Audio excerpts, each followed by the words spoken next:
that the web, as we know, has no past, no present, only a constantly changing future, a future we already experience. And I'm here to talk about this. I will talk about the relics we currently know that will change how you perceive the web as it is, like smart glasses, not unlike Microsoft HoloLens or Google Glass, but also the web has found its way into our homes and into our cars, like Apple's CarPlay in the picture behind me.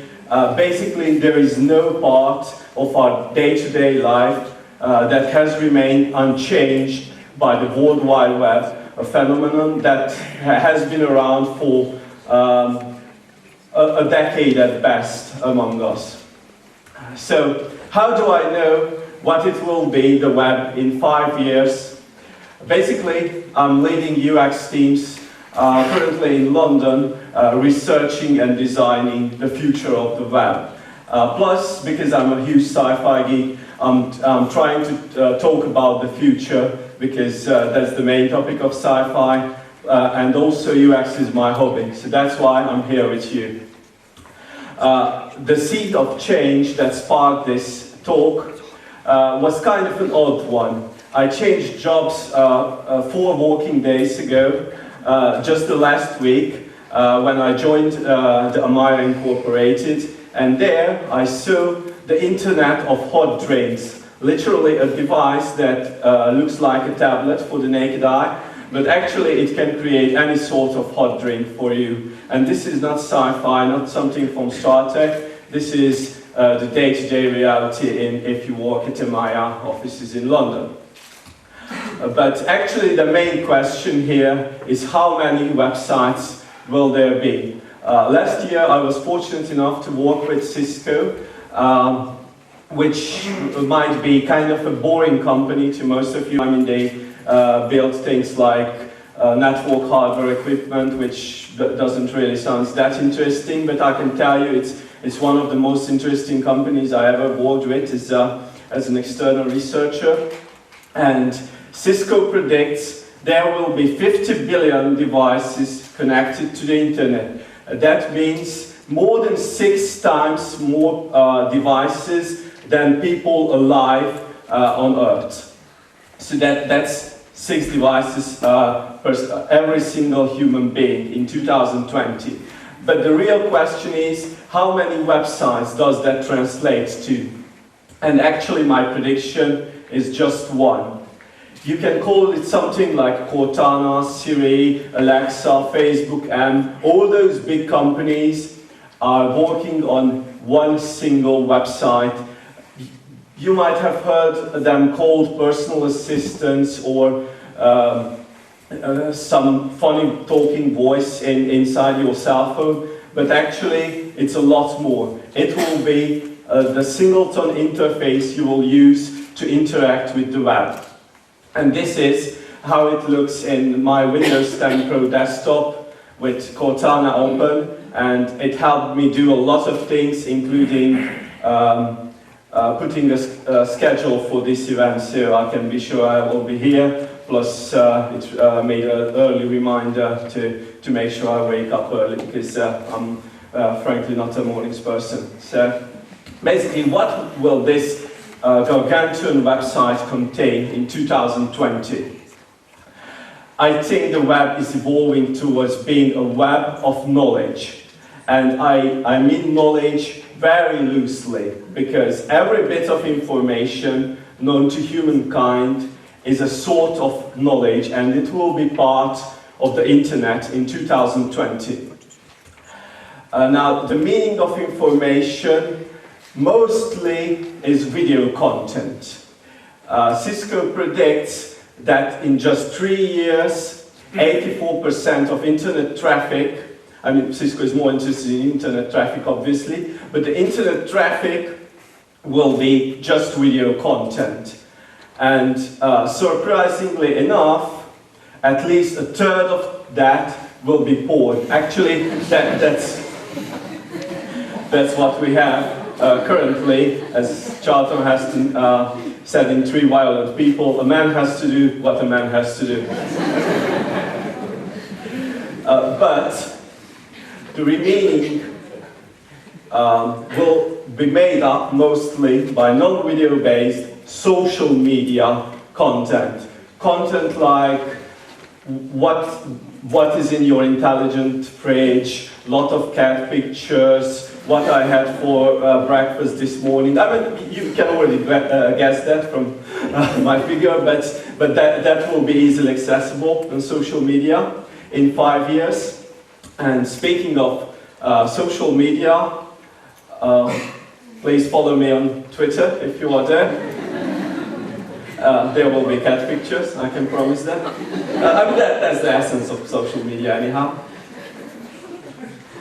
And actually there will be, instead of pictures, slightly animated, short 1.5 second videos with sound. That's actually a feature of the new iPhone, just presented publicly a few days ago. So the 6S has this ability to capture very short video sequences instead of pictures, because they are a lot better, as you can see. And actually, somewhere in a small fraction of that 1%, there will be all scientific, or not only scientific, every bit of knowledge known to humankind. Basically, we arrive to what Asimov predicted or wrote about in the Foundation series and called Encyclopedia Galactica, and this is what we already have now, all the amassed knowledge of humankind. Actually, this piling up of information and knowledge actually transformed every part of our life. The digital disruption, as the industry calls it, has already started. It's happening here and now. Most likely you know that Alibaba is the world's largest retailer and they have no inventory at all. But actually a more common example is Uber. Uber, the largest company, but when it comes to taxis, largest evaluation, but also they own no taxis at all. But the list goes on to Airbnb, the largest accommodation provider, which has no real estate at all. But actually, the most interesting bit, the most popular media owner employs 1.5 billion people to create the content for free, and of course this is called Facebook, and you might use it day to day. Now, the real question is, who creates those websites? I'm a firm believer that coding should be a skill that each of us should master, and it should be something to augment our day-to-day jobs, but also it's something that should be just a small fraction of creating the website, because the biggest part is every human being. So the content will be created by everyone, as it is now. Now, a question someone actually asked me before this talk is, how will you browse the net while a 3D printed car, at that time 3D printed cars will be a huge thing, drives you, because it will be a self-driving car obviously, drives you to your final destination. So how will you browse the site?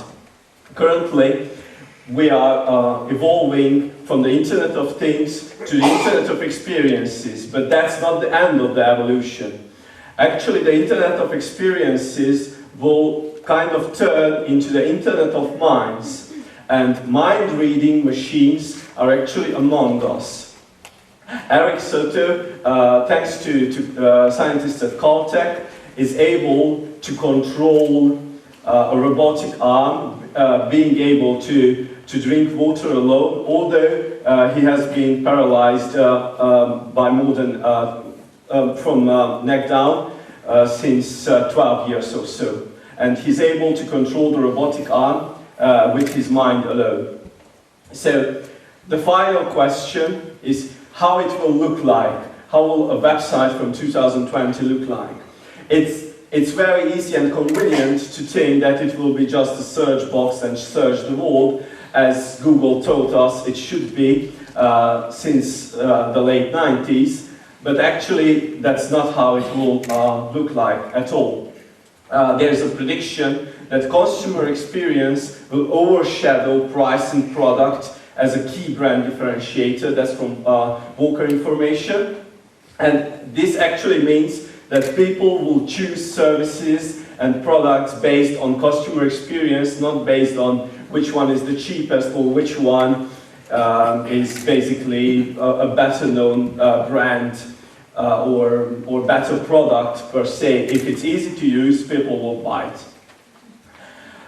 So what's my answer? I can summarize my answer in 5 key things. It should have a trigger for the user to start using it. It should become a rewarding routine. This is what we call the Q routine process. So it's like if you go into the bathroom in the morning and take a peek at the toothbrush, you might start that routine of brushing your teeth. This is perfectly normal. Now the web should arrive to that stage, or it has already been there for most of our people who just wake up with their cell phones. It should have smart defaults. It should know what's the most likely usage scenario. So it should be really usable from day 0, from the moment you unboxed it. And it should also automate the repetition. So if you need to do the same thing over and over, it should be automatic. And actually, it should learn and adopt your behaviors and habits. It's no longer a user experience for everyone. It should be a personalized, tailored to you user experience. And it should, when it comes to a conscious action, it should support you as much as possible, but while minimizing the need for thinking. The most famous quote from Steve Krug in User Experience is "Don't make me think," which is also the title of his famous book. So this is where the internet will evolve. So as one sentence, a seed of change, a website in 2020 will be a list of defaults, learned questions, and smart automation tailored to you. And I think the most important part is tailored to you. And actually, this is how Arthur C. Clarke imagined it, as you might know from Space Odyssey.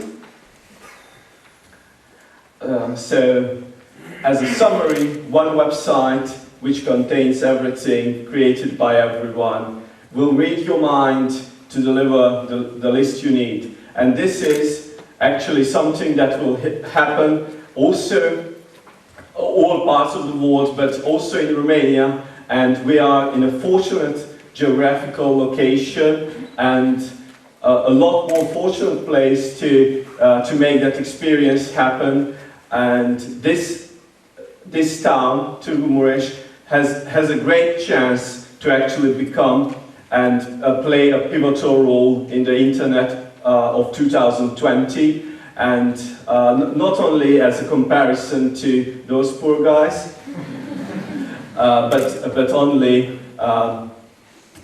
even within the larger picture of the worldwide economy. And I already saw the startup scene being really active in TEDxTârguMureș, and I think that the internet will be a true seed of change for all these cities, citizens basically, and it will affect everyone's life, and you can do something to make that happen, even if you are not working in information technology.